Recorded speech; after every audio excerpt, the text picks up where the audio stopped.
आइए दोस्तों, दोबारा हम समझते हैं। अभी तक हमने भारत को जो है उत्तरी पूर्वी गोलार्ध के अंदर एशिया महाद्वीप के अंतर्गत देखा है और दक्षिण एशिया का भाग है, मतलब भूमध्य रेखा से ऊपर है हमारा महाद्वीप। भूमध्य रेखा से ऊपर है हमारा कौन सा? भारत देश। अब हम भारत देश के अंदर बात करेंगे। कुछ रेखाएं होती, किसी भी स्थान की अगर हमको लोकेशन जाननी है तो हमें किसी भी जगह की अगर हमें पता करना है कि भाई ये स्थान कहाँ पर स्थित है, तो हमने कुछ काल्पनिक रेखाएं बना रखी हैं। जैसे मान लो ये स्थान है, ये स्क्वायर में बना देता हूँ। अब इसका मुझे ये पता चल जाए, ये पता चल जाए, ये पता चल जाए, ये पता चल जाए, तो मुझे पता चल जाएगा कि ये जगह इन जगह पर है। ये चार चीज़ें पता चल जाए। ये जो लेटी हुई रेखाएं हैं, लेटी हुई को क्या बोल देते हैं? इंग्लिश में बोलते हैं लेटी हुई, लेटीट्यूड, अक्षांश रेखा। इंग्लिश में ये जो खड़ी हुई रेखाएं हैं इनको हम बोलते हैं लॉन्गिट्यूड। लॉन्ग यानी लंबा, जो लंबी खड़ी हुई है, लॉन्गिट्यूड या देशांतरीय रेखाएं। तो ये जो लंबी रेखाएं हैं इनको तो हम देशांतरीय रेखाएं बोलते हैं।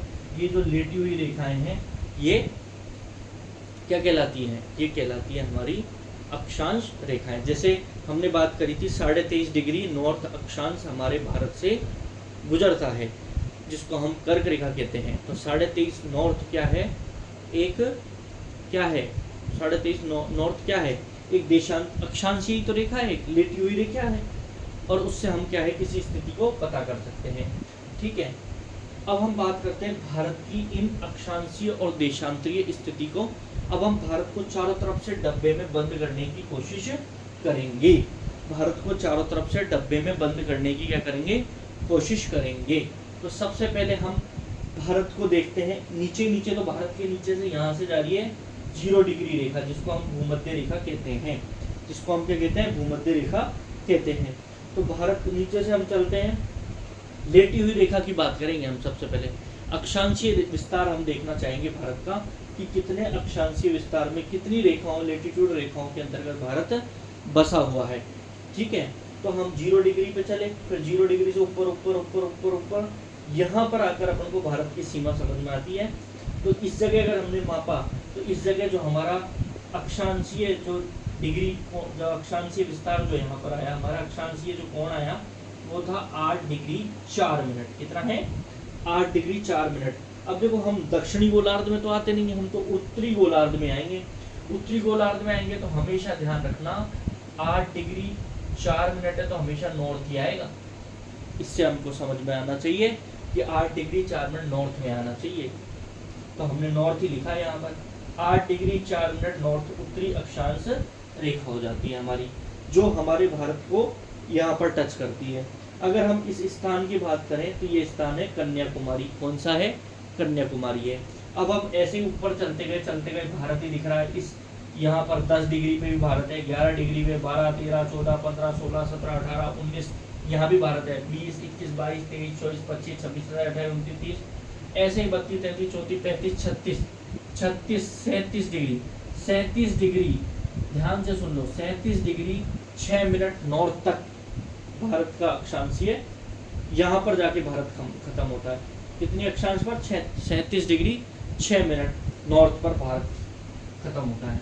तो भारत का अगर हम अक्षांशीय, ध्यान से सुनना, अक्षांशीय विस्तार देखें तो भारत का अक्षांशीय विस्तार है 8 डिग्री 4 मिनट से कितना है? 37 डिग्री 6 मिनट, और दोनों में नॉर्थ आएगा। ध्यान रखना, हम नॉर्थ गोलार्ध में हैं। 8 डिग्री 4 नॉर्थ गोलार्ध से 37 डिग्री 6 नॉर्थ। मैं मानता हूँ ये थोड़ा समझने में टिपिकल लगता है। ये गोलार्ध, कोलार्ध, ये बोलने में, ज्योग्राफी में ये टर्म अगर शुरू में समझ में आ जाती है, ये अक्षांशीय देशांतर समझ में आ जाते हैं, तो आधी सी समस्या तो ज्योग्राफी खत्म हो जाती है। लेकिन समझने की कोशिश करो, ये कुछ नहीं, ये काल्पनिक रेखा है। हमने एक जगह को, आप कहाँ खड़े हो उसका चारों तरफ आप कैसे लोकेशन बताएंगे, तो चारों तरफ उसके अपन रेखाएं खींच दी, तो चारों तरफ की रेखाएं खींच दी तो हम पता लगा सकते हैं। एक रेखा हमको यहाँ खींच दी नीचे नीचे, तो वो रेखा 8 डिग्री 4 नॉर्थ है। एक ऊपर ऊपर खींच दी तो ये हमारा भारत इन दोनों रेखाओं के बीच में है। इन दोनों रेखाओं के जो मान है 8 डिग्री 4 मिनट नॉर्थ और 37 डिग्री 6 मिनट नॉर्थ। और ये हमको याद रखना है भाई। अगर क्वेश्चन, पहला ही क्वेश्चन बन रहा है कि भारत का अक्षांशीय विस्तार है, ऑप्शन आ जाएंगे 4। पहली बार तो नॉर्थ को पकड़ना, नॉर्थ में ही है क्योंकि भारत, इससे हमें समझ में आना चाहिए। तो 8 डिग्री 4 मिनट नॉर्थ से 37 डिग्री 6 मिनट नॉर्थ तक भारत की अक्षांशीय विस्तार है। ये तो हमारा ये हो जाता है, ठीक है। अगर हम बात करें तो सबसे निम्नतम बिंदु जो भारत का है वो कौन सा है, कन्याकुमारी है। कौन सा है, कन्याकुमारी है। और सबसे ऊपर कौन सा है, कश्मीर है, जिसको इंदिरा कोल के, कश्मीर में सबसे ऊपर जो बिंदु है वो इंदिरा कोल है। एक गाना भी सुना होगा आपने, कौन सी मूवी है, चेन्नई एक्सप्रेस का है, कश्मीर तू मैं कन्याकुमारी, है ना। तो वो गाना ऐसे ही बना है, कन्याकुमारी ये रही और कश्मीर तू मैं, मतलब दोनों में कितना डिस्टेंस है, ठीक है, उसी के आधार पर बना है। तो इंदिरा कोल तो सबसे उच्चतम बिंदु है हमारा, 37 डिग्री 6 नॉर्थ पर है, और 8 डिग्री 4 मिनट पर हमारा कन्याकुमारी है। ये भारत के सबसे पहला बिंदु है, सबसे अंतिम बिंदु है। अगर हम यहाँ से चलना, एक गाड़ी खरीद लें अपन, मोटरसाइकिल खरीद ली और यहाँ से चलना शुरू कर दे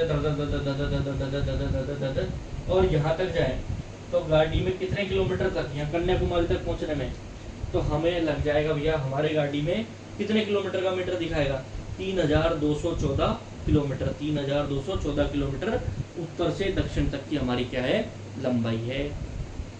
समझ में आ रहा है, 3214 किलोमीटर उत्तर से दक्षिण की हमारी लंबाई है।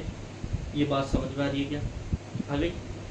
चलिए, यहाँ तक बात समझ में आ रही है तो बहुत ही बढ़िया।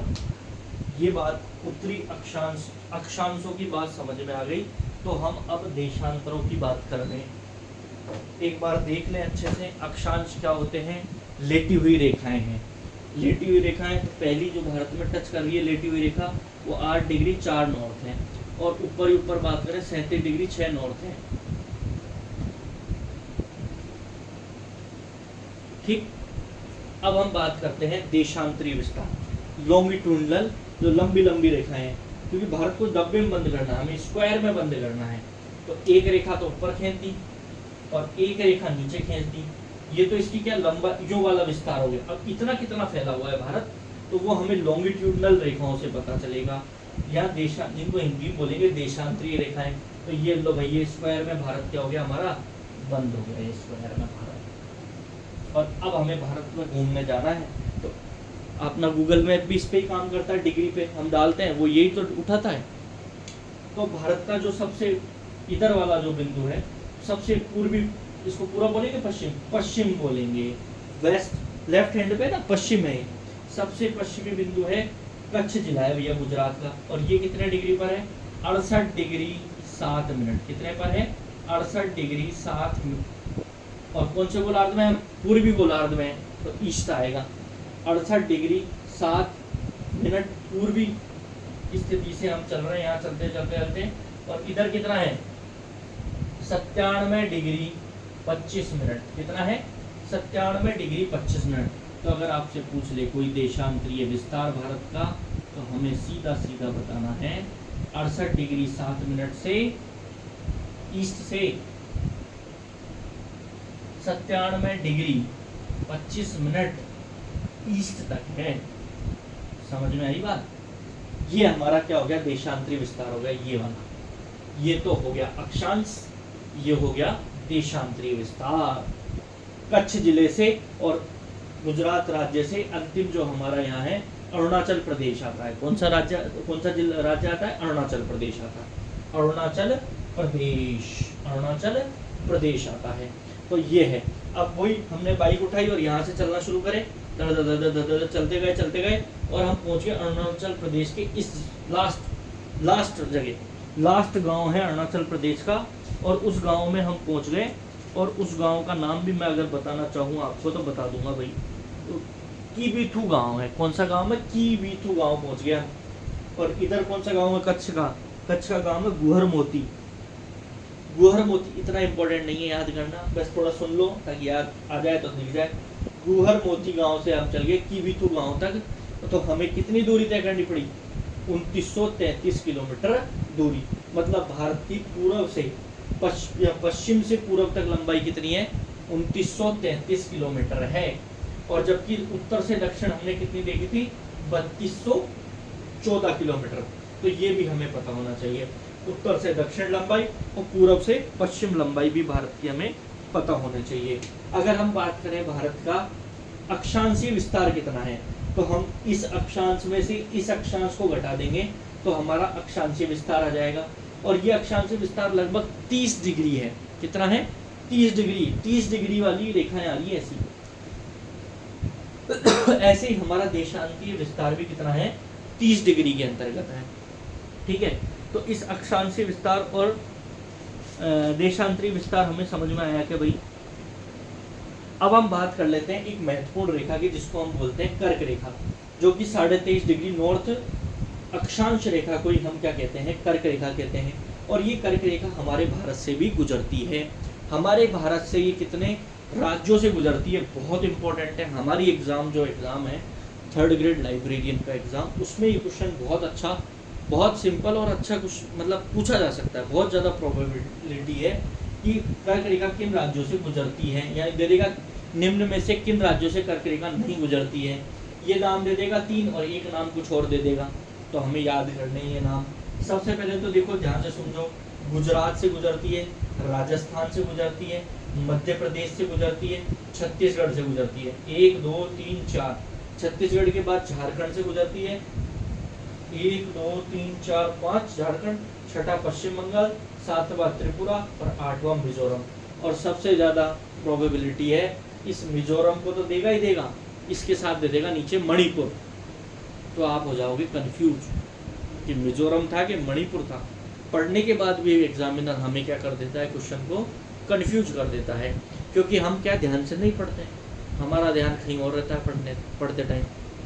तो हमें ध्यान से सुनना है कि गुजरात सबसे पहले पश्चिम से पूर्व की तरफ। और एक और क्वेश्चन जमा सकता है कि कर्क रेखा पर पश्चिम से पूर्व की ओर राज्य जमाइए, या दे सकता है पूर्व से पश्चिम की ओर राज्य जमाइए। देखो, लेवल बढ़ सकता है एग्जाम में, तो हमें हमारे माइंड को ऐसा ट्रेंड करना है कि हम हर क्वेश्चन को समझ के पढ़ेंगे तो हर क्वेश्चन सॉल्व होएगा। समझ के ये है कि भैया पश्चिम से अगर पूछे तो यहाँ से स्टार्ट करना है, गुजरात सबसे पहले, फिर राजस्थान है, फिर मध्य प्रदेश है, फिर छत्तीसगढ़ है। छत्तीसगढ़ मध्य प्रदेश से अलग हुआ है, छत्तीसगढ़ है, फिर हमारा झारखंड है, फिर हमारा पश्चिम बंगाल है, फिर हमारा त्रिपुरा है, और फिर मिजोरम है। मणिपुर नहीं है, मणिपुर तो इधर आ जाता है ऊपर से, मिजोरम से होकर गुजरती है। इस तरह से 8 राज्यों से हमारी क्या गुजर रही है? कर्क रेखा गुजर रही है। ये बहुत महत्वपूर्ण है याद करने के लिए। अब हमने क्या है, हम सब भारत में रहते हैं, और भारत में हमारी एक ही घड़ी चलती है। एक ही घड़ी क्यों चलती है भाई? जबकि देशांतर तो सबके अलग अलग है। हम सवाई माधोपुर में रह रहे हैं, हमारा देशांतर अलग है। इधर अरुणाचल प्रदेश के कीबितू गांव में कोई रह रहा है, उसका देशांतर अलग है। तो समय भी अलग अलग होना चाहिए, लेकिन हमने पूरे भारत को एक बनाए रखने के लिए हमने समय भी एक रेखा से निर्धारित कर दिया। उस रेखा को हमारा क्या बोलते हैं? मानक समय रेखा बोलते हैं। और वो रेखा का मान कितना है? 82 डिग्री 30 मिनट पूर्वी देशांतर हमारी मानक समय रेखा है।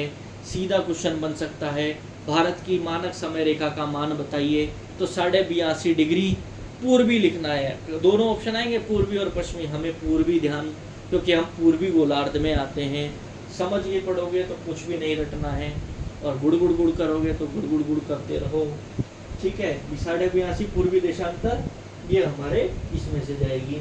अब हम बात कर लेते हैं ये कौन कौन से राज्यों से होकर गुजरती है पूर्वी देशांतर 82.5 डिग्री, जो हमारी मानक समय रेखा है। ये यूपी, हमारा उत्तर प्रदेश, फिर एमपी और छत्तीसगढ़, उड़ीसा और आंध्र प्रदेश, 5 राज्यों से 1 2 3 4 5 यूपी, एमपी, छत्तीसगढ़, उड़ीसा, आंध्र प्रदेश से होकर गुजरती है। अब हम बात करें यूपी। अब देखो, छत्तीसगढ़ में देखो कर्क रेखा भी गुजर रही है, और हमारी कौन सी रेखा? देशांतरी रेखा भी गुजर रही है। कर्क रेखा भी गुजर रही है और देशांतर रेखा भी गुजर रही है। तो छत्तीसगढ़ के कोरिया जिले में ये दोनों रेखाएं क्या करती हैं? मिलती है। कोरिया जिला जो है छत्तीसगढ़ का, उसमें देशांतर 42.5 और 23.5 डिग्री जो हमारी पूर्वी कर्क रेखा है वो भी क्या मिलती है भाई? कहाँ पर जाके मिलती है? एक तो ऊपर से आ रही है और कर्क रेखा हो जा रही है, तो यहाँ कोरिया नामक जिला है छत्तीसगढ़ का, वहाँ पर ये मिलती है। ये बात हमारी हो जाती है। एक भारत का समय जो है वो जीएमटी जो है ग्रीनविच रेखा जो बीचों बीच है, इससे कितने घंटे आगे हैं? 5.5 घंटे आगे हैं। ये भी थोड़ा फैक्ट ध्यान रखना, 5 घंटे 30 मिनट आगे हैं। इसको हम लालसो उठा के समझाएंगे, ठीक है। अब आगे चलते हैं। अब हम भारत की सीमाएं पढ़ेंगे और हमारा इंट्रोडक्शन वाला पार्ट हो जाएगा पूरा। तो मैं एक छोटी सी बात और पढ़ा देता हूँ, फिर हम इसी में थोड़ी करेंगे, अगले में करेंगे बात। चलो अगले में करेंगे, ये एक बिंदु हमारा हो गया। एक बार ब्रीफ कर देता हूँ।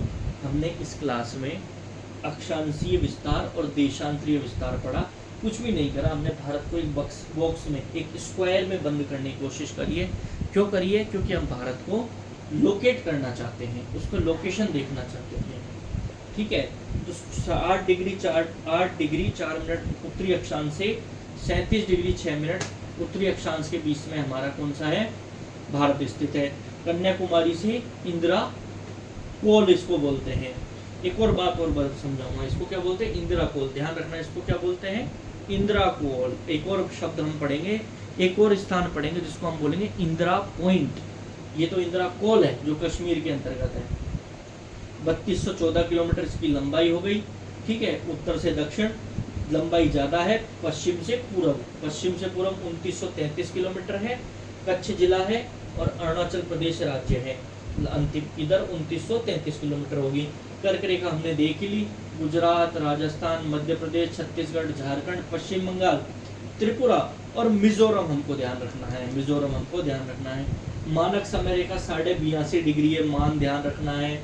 और किन किन राज्यों? यूपी, एमपी, छत्तीसगढ़, उड़ीसा और आंध्र प्रदेश। छत्तीसगढ़ में ये दोनों रेखाएं मिलती हैं कोरिया नामक जिले में, ठीक है। अब देखो, यहाँ तो हमारा कन्याकुमारी है ही है। यह हमारा एक और द्वीप है जिसको हम अंडमान निकोबार द्वीप कहते हैं। एक लक्षद्वीप यहाँ भी है हमारा, है ना। तो ऐसा स्थान जो चारों तरफ जल से घिरा हुआ है उसको द्वीप बोलते हैं। तो अंडमान निकोबार द्वीप कई द्वीप समूहों से मिला हुआ है। तो यहाँ पर हमारा लास्ट पॉइंट अगर हम देखें तो 6 डिग्री 45 मिनट पर है वो, और उसको हम क्या बोलते हैं? इंदिरा पॉइंट बोलते हैं। क्या बोलते हैं? इंदिरा पॉइंट बोलते हैं उसको। ये इंदिरा कोल है, ये इंदिरा पॉइंट है जो अंडमान निकोबार में स्थित है। ध्यान से सुन लेना ये बात को, इंदिरा कोल, इंदिरा पॉइंट। यहाँ मैंने इसको ब्रीफ कर दिया है, समझ में आना चाहिए।